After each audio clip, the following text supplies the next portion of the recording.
Iran మీద యుద్ధం ప్రారంభమయ్యాక తొలిసారి అమెరికా ప్రజలని జాతిని ఉద్దేశించి ప్రసంగించినటువంటి ట్రంప్ నా అధ్యక్ష పదవి కాలంలో గత 5 ఏళ్లుగా అమెరికా విజయాలు సాధిస్తూనే ఉంది. ఇప్పుడు మునుపెన్నడూ లేనట్టి ఘన విజయం సాధించబోతున్నాం. అమెరికాతో పాటు ప్రపంచ భద్రత కోసమే ఆపరేషన్ ఎపిక్ క్యూరీ ప్రారంభించాం. ఇరాన్ దగ్గర అణ్వాయుధాలు ఉండడానికి ఎంత మాత్రం వీల్లేదు. అట్లాంటి ఆయుధాలు ఉండడం మనకు భరించలేని ముప్పు అవుతుంది.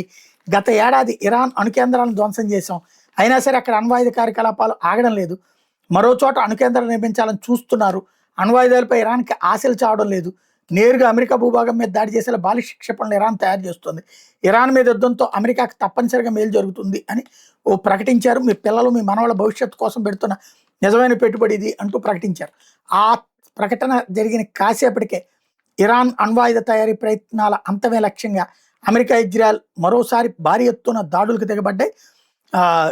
గల్ఫ్ దేశాల మీద మరోవైపున ఇరాన్ దాడులు చేసింది.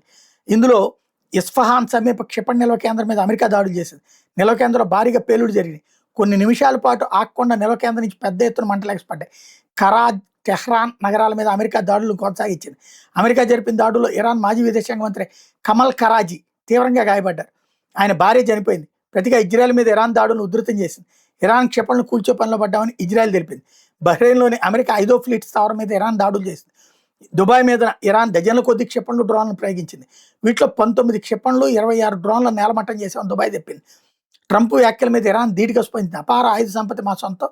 మీరు ఇప్పటిదాకా దాడి చేసిన మా అసలైన స్థావరాలు కావు. అవి ఎక్కడున్నా మీ నిఘా వర్గాలకు కనీసం అవగాహన కూడా లేదు.